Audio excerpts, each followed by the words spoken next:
So as you probably all know, 2K has added some new Spotlight Sims into the game, and I'm showing you guys how to finish all of these Spotlight Sims the very fastest way that you possibly can after going through one myself and realizing that it's really not too bad. So if you guys are excited, make sure you guys smash the like button down below, as well as comment any other tips that I don't cover when we go on throughout this video, and subscribe if you guys are new. We are on that road to 10K subscribers.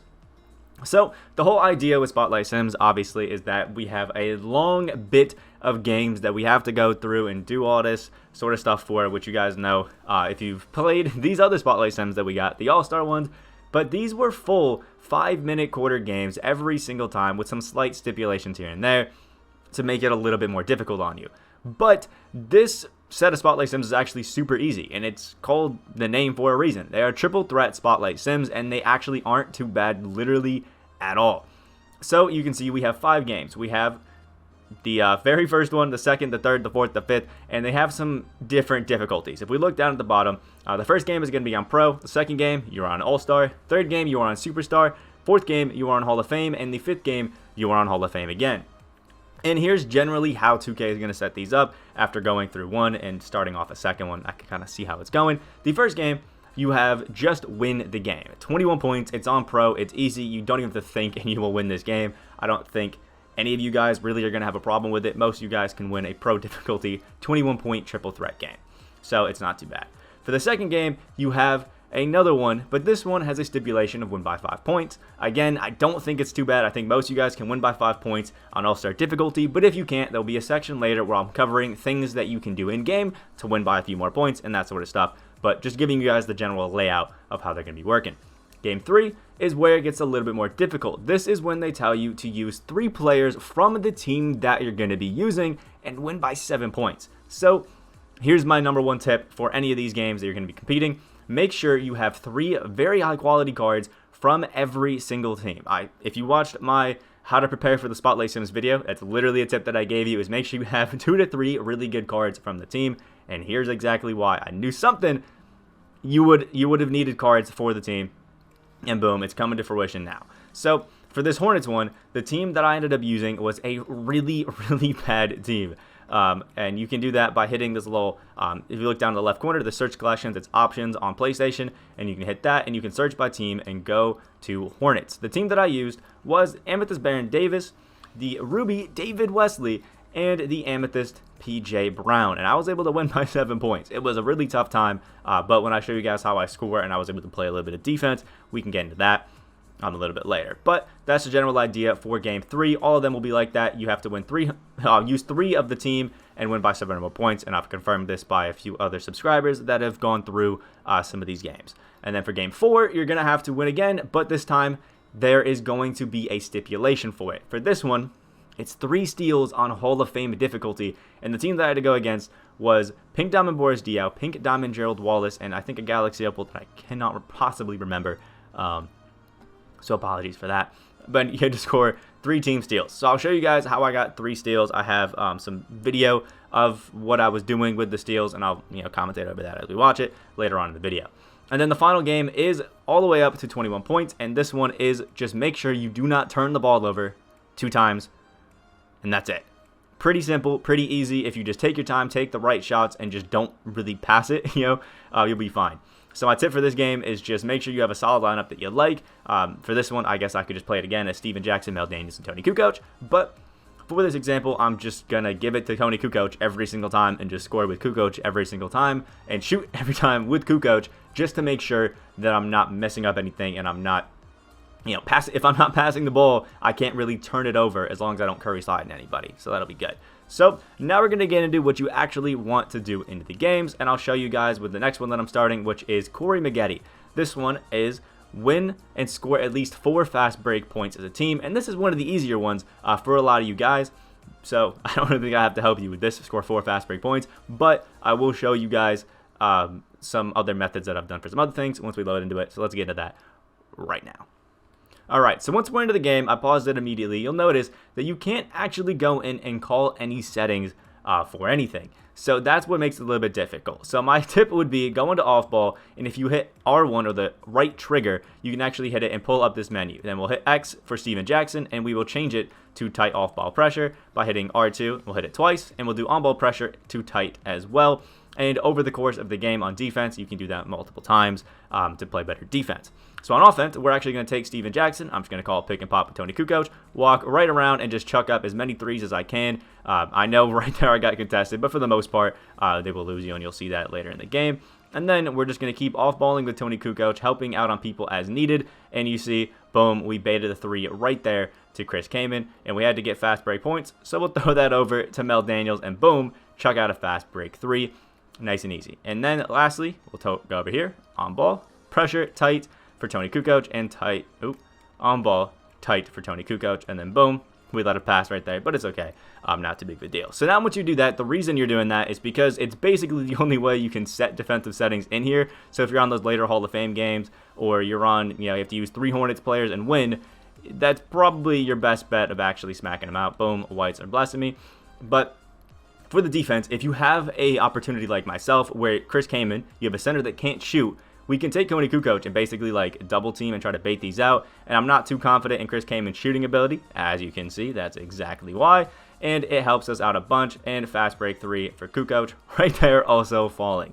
And make sure you green a little bit. So for the steals, this is where it gets a little bit more difficult, but my general tip is my steal method. I will link that down below in the description. But it's basically you just want to run at the ball hand while pressing square. Once you get closer to the ball hand, you can actually press square and pretty easily, I would say, get a steal throughout it, and boom, there we go. I am whiting everything, but I'll show you here. It's going to pass it in to Corey Maggette, and I'm going to take Steven Jackson, find out what ball hand he's going to be going to, and I'll just sprint over to it, and you can see press square as I am on my way to him. And if you really need steals, this is triple threat. You can't foul out of a triple threat game, so just spam square. There's really no reason to get tilted at this. That's my #1 tip for steals. Don't get mad at it. It's really easy to get annoyed when you can't get the steal or it's not working, but the best thing I can tell you guys is you are not going to get steals when you are angry. That's just not how it works, not how 2K goes, so just be patient. And also you can see the pick and rolls aren't working, so we will just pop it, give it over to Tony Kukoc, and boop, there we go, easy threes. So every time you guys get this opportunity where you can set it up, switch to whoever's going to be the ball hand, and then boom, run over and try to get the steal. You can also try to cut off just like that and then dive for it, and you can get some steals that way as well. If you were confused on it when they're coming in to actually play it that way, pretty easy. When it comes to getting rebounds, my best tip is just do the off-ball kind of baiting that I was telling you about a little bit earlier, and just try to get rebounds. If you have one of those challenges, it'll probably be 3 or 4. You should get 3 or 4 throughout the game. But the last one is blocks. So the blocks challenges are going to be a little bit more difficult. I'll finish off this game really quick so I can explain to you in the next one how I'll go ahead and get blocks. Boom. There we go with Steven Jackson. And I'll give you some tips on blocks in the very next one. We'll skip to that now. Alright, so when it comes to blocks, you can see we have Kawhi Leonard here. This is who I'll demonstrate with blocks. You're going to hit the trigger again to pull up this menu, hit the person that you want to get blocks, and then put them onto the point guard. In this case, it's Steven Jackson, and in almost all scenarios, it's going to be X, or I think A on Xbox, and you're going to want to switch Kawhi Leonard onto that point guard basically every single time, and then just get through this sort of matchup that you're in on defense. Just make sure you get over to it, and now, once we switch back over here, you'll see Kawhi Leonard is now on to Jackson, Mark Jackson, I'm pretty sure.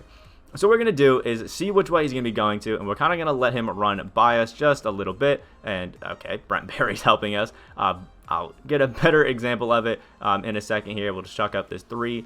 Absolutely brick it, get the board, and there we go. Turn it over, and you're basically just going to be getting chased down blocks the entire time if you set it up correctly. I'll speed this up and get to defense.